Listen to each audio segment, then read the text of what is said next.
Hello दोस्तों, आपका बहुत बहुत स्वागत है हमारे channel short news bye Vineet में। और आपके सामने मैं विनीत हूं। दोस्तों, आज हम बात करेंगे बगराम एयरबेस के बारे में, इसकी जियोपॉलिटिकल इंपॉर्टेंस के बारे में, इसकी स्ट्रेटेजिक लोकेशन के बारे में।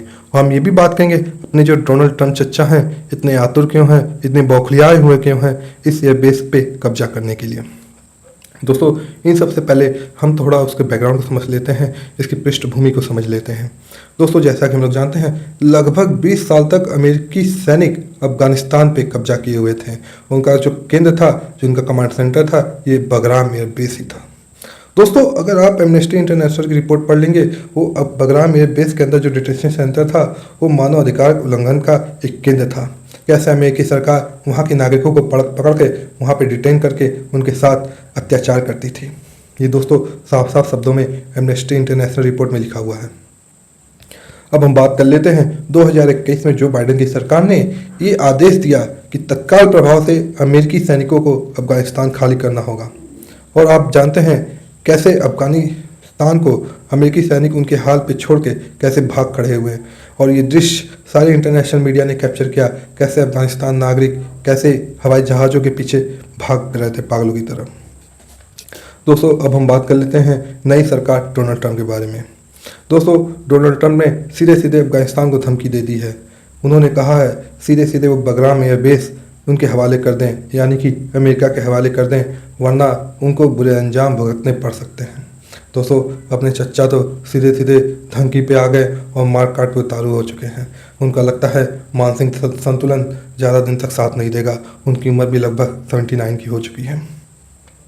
अब हम बात कर लेते हैं इसका जो स्ट्रेटेजिक इंपॉर्टेंस है और जियोपॉलिटिकल इंपॉर्टेंस है उसके बारे में।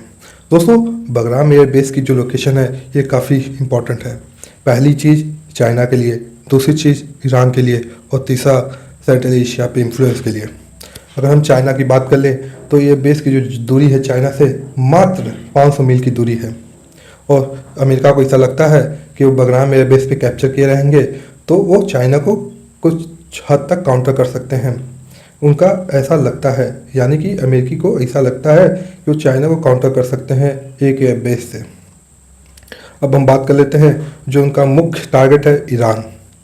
दोस्तों, नौ से तो इसराइल तो ईरान को काउंटर कर ही रहा है, लेकिन अमेरिका के लिए ये थोड़ा सा टेढ़ा था। अगर वो बगराम एयरबेस पे कब्जा कर लेते हैं तो ईरान को वो साउथ से अपनी मन मर्जी के हिसाब से टारगेट कर सकते हैं। दोस्तों, अगर आप ट्रंप का एक पैटर्न देखेंगे, वो दिखाते कुछ और है, करते कुछ और है। मैं आपको उदाहरण देता हूँ। जैसे कि जब वो ईरान से बात कर रहे थे तो कह रहे थे कि हम लोग जल्दी ही न्यूक्लियर पीस डील साइन करने वाले हैं। फिर अचानक से खबर आती है अमेरिका B-2 बमर भेज के कैसे वहाँ के जो न्यूक्लियर प्रोजेक्ट थे उनको उड़ा दिया। अब हम दूसरा उदाहरण देते हैं, कैसे वो मोदी जी से तो बड़ी गर्मजोशी से बात करते हैं, कहते हैं कि Modi is a great leader, और फिर अचानक से हिंदुस्तान के ऊपर, भारत सरकार के ऊपर एक टैरिफ ला देते हैं, एक नया बम छोड़ देते हैं। ये इनका एक पैटर्न है, दिखाते कुछ और है। ये इनका पैटर्न है, दिखाते कुछ और है, करते कुछ और है। उनका जो मुख्य टारगेट है वो ईरान है, ना कि चाइना। जो अच्छे से जानते हैं चाइना से भिड़ना उनके बस की बात नहीं है, क्योंकि चाइना उनको लोहे के चने चबवा देगा, और उनका सीधा टारगेट है ईरान। अब हम बात कर लेते हैं सेंट्रल एशिया पे इन्फ्लुएंस के बारे में। दोस्तों, बगराम एयरबेस पे अमेरिका का कब्जा एक तरह से पूरे सेंट्रल एशिया में उनके दबदबे को कायम करेगा, उनके इन्फ्लुएंस को बढ़ाएगा। दोस्तों, अब हम बात कर लेते हैं रीजनल पीस और स्टेबिलिटी के बारे में।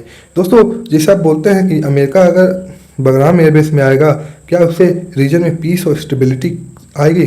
दोस्तों, ऐसा बिल्कुल नहीं है। अमेरिका जहाँ जहाँ गया है वहाँ पे खूनी संघर्ष छिड़ गया है। आप कहीं भी उदाहरण देख लीजिए। अगर अमेरिका जैसे कि अफगानिस्तान में आता है, वहाँ पे भी अस्थिरता आने वाली है, पूरे रीजन में अस्थिरता आने वाली है। दोस्तों, ये अमेरिका का दिखाता कुछ और है, करता कुछ और है। उसके जो मोटिव होते हैं अफगानिस्तान में, दोस्तों वो जग जाहिर है। जब वो अफगानिस्तान में आएगा, फिर से तालिबान में संघर्ष छिड़ेगा, फिर से अब जो अमेरिकी है अपनी मन माफिक सरकार बनाना चाहेगा, फिर से वही टेररिस्ट वाला खेल चलेगा, फिर से पाकिस्तान की बैकिंग आएगी, पाकिस्तान को सपोर्ट करेंगे, फिर वो हिंदुस्तान को परेशान करेगा, फिर हिंदुस्तान रिटेलिएट करेगा। ऐसे पूरे रीजन में ढेर सारे जो इंस्टेबिलिटी है वो खड़ी हो जाएगी।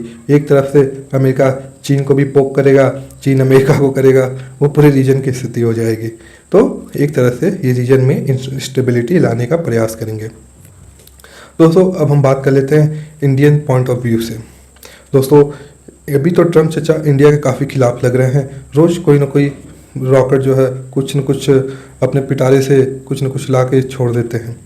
भैया हमारे जो मोदी जी हैं, देखते हैं उस जो कंडीशन जो डेवलप हो रही है, जो नया जो पॉलिटिकल खेल उभरने वाला है, उसको लेकर गवर्नमेंट ऑफ इंडिया जरूर कुछ ना कुछ स्टडी कर रही होगी और उसके अनुसार अपना गेम प्लान जो है सेट किया जाएगा।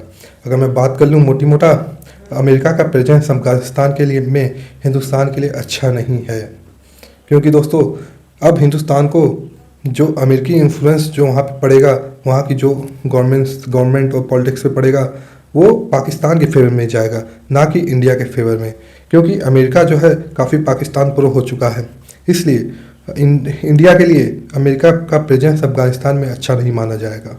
दोस्तों मैं आशा करता हूँ ये छोटा सा एनालिसिस आपको पसंद आया होगा। Thank you very much. आज के लिए इतना ही।